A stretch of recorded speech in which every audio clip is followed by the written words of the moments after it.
Bom, Leonardo, então, analisando as obras que vieram depois de Kardec, e é interessante a gente estava conversando, porque imagino para os espíritas que se empolgaram com Kardec, né, vamos dizer assim, os contemporâneos, vamos pensar assim.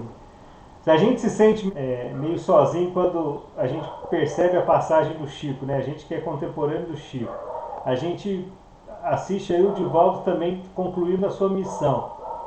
Dá essa sensação de que nós vamos ficar sozinhos aí. Imagina para o pessoal que descobriu a doutrina com Kardec, né, contemporâneo de Kardec.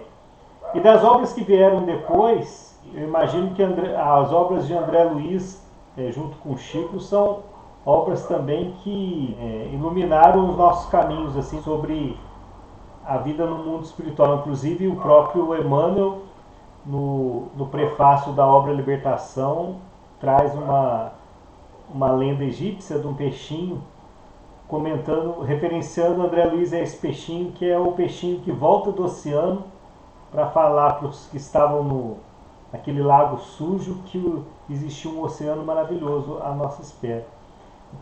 E nesse pequeno prefácio, Emmanuel já mostra a importância de André Luiz, penso eu, né?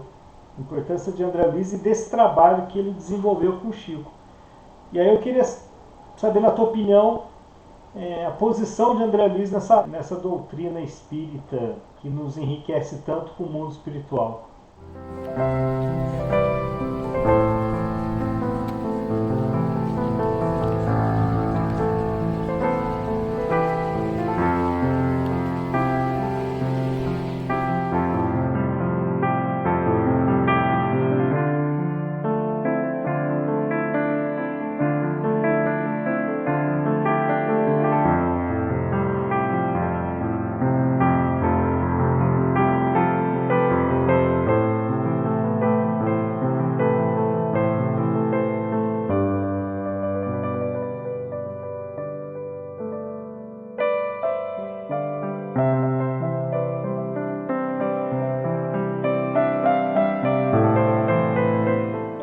Só um comentário dentro da sua análise introdutória. Realmente, o baque que deve ter sido encarar a desencarnação de Allan Kardec não deve ter sido fácil. Quando o mestre partiu, o movimento ficou meio que acéfalo, né, em 31 de março de 1869. E eu diria que o movimento espírita francês e europeu, e no mundo como um todo, também teve um segundo baque terrível, que foi meados da década de 20. Porque Camille Flammarion desencarna em 25, Gabriel Delanne desencarna em 1926, Leon Denis desencarna em 1927 e Henri Sols, biógrafo de Allan Kardec, desencarna em 1928. E a França parece que nunca mais se recuperou desse baque. Muitas lideranças desencarnaram e você não conseguiu ter uma manutenção do movimento espírita naquele nível. Claro que tem... Aliás, na Obras Póstumas, a mensagem que o Camille Flammarion deixa sobre Kardec, dá para sentir um pouco dessa dor, né? Dá para sentir, mas dá para sentir também que aquele discurso do Flammarion é um discurso meio complicado, porque ele chama Kardec de um bom senso encarnado, mas faz uma crítica a Kardec, dizendo que ele fez uma doutrina, de certa forma, pessoal. Inclusive, o professor Herculano Pires critica em relação à atitude de Flammarion. Então, o Flammarion teve uma atitude um pouco ambígua. Tanto é que o próprio Adriano Calzone, no livro dele, comenta que o Flammarion teria sido convidado a assumir o movimento, assumir a Sociedade Parisiense de Estudos Espíritos, ou pelo menos ele foi cortejado, ele foi buscado pelas lideranças para que ele assumisse algum cargo, se não o cargo maior, mas que ele tivesse um papel de liderança, e ele recusou, achando que o movimento estava muito religioso. Desde aquela época, tem muita gente que acha que foi Emmanuel que deixou o movimento espírita religioso.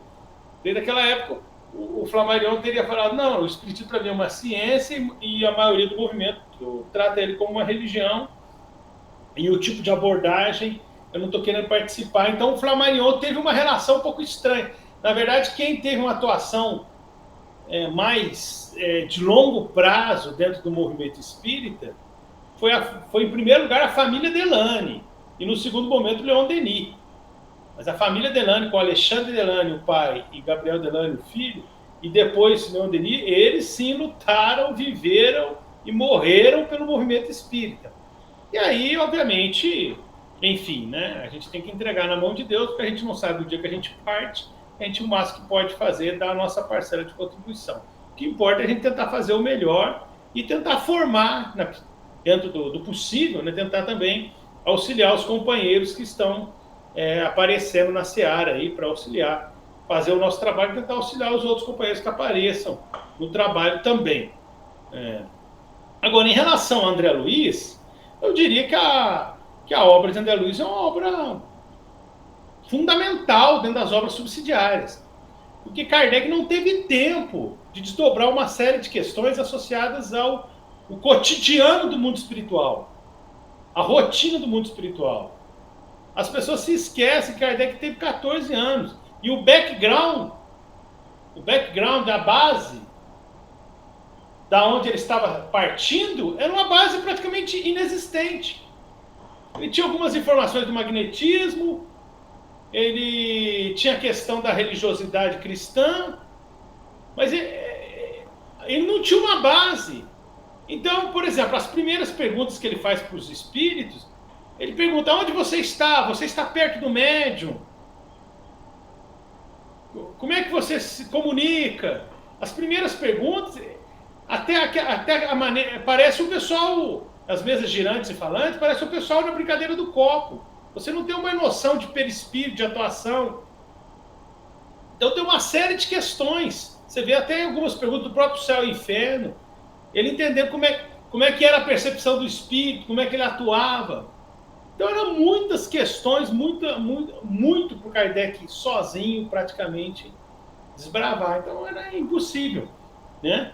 Ele fez demais, a obra dele é fantástica, é colossal, só que as pessoas querem que se restringir a ele numa abordagem muito, eu diria até fanática, né? É o nosso primeiro, a nossa maior obra, nosso primeiro autor, nossa maior obra, nossa primeira, principal, maior obra, mas não é a única. E se for a única, a gente está tornando ele uma religião. Qual é a ciência baseada num único cientista? Não é assim. E eu diria que André Luiz dá uma contribuição muito importante, o que não quer dizer que ele não possa ter erros. Como o próprio Kardec, como o próprio texto bíblico, o texto de Jesus. O texto evangélico não tem problemas, Kardec discute isso. No Evangelho segundo o Espiritismo, na Gênese. Então, se a gente tirar o fanatismo, a idolatria, um pouco do dogma, ter admiração, ter respeito, mas saber que todos os grandes nomes podem errar, e a exceção que seria Jesus é a exceção enquanto Jesus indivíduo. Ele não erra, mas o texto dele pode errar. Porque o texto dele passou por traduções, não foi ele que escreveu, quem escreveu às vezes não foi testemunho ocular dos acontecimentos. Uma confusão, passou por vários idiomas, ele falou em aramaico, citou em hebraico, foi redigido em grego. Como é que foi essa história? Transferiram para o latim, depois tem que mudar para a língua de cada país.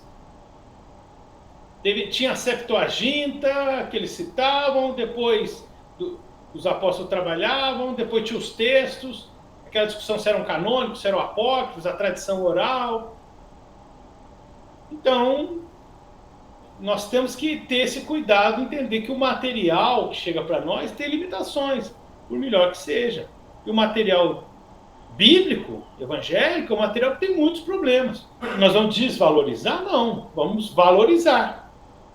Mas valorizar não é hipervalorizar e não é desvalorizar, é valorizar. E André Luiz tem uma contribuição muito importante, a meu ver, né, no relato do que é o mundo espiritual. Porque o livro dos Espíritos é um livro conceitual, ele explica situações gerais. Agora, André Luiz tenta contar aqueles conceitos gerais em ocorrências específicas, envolvendo cada indivíduo.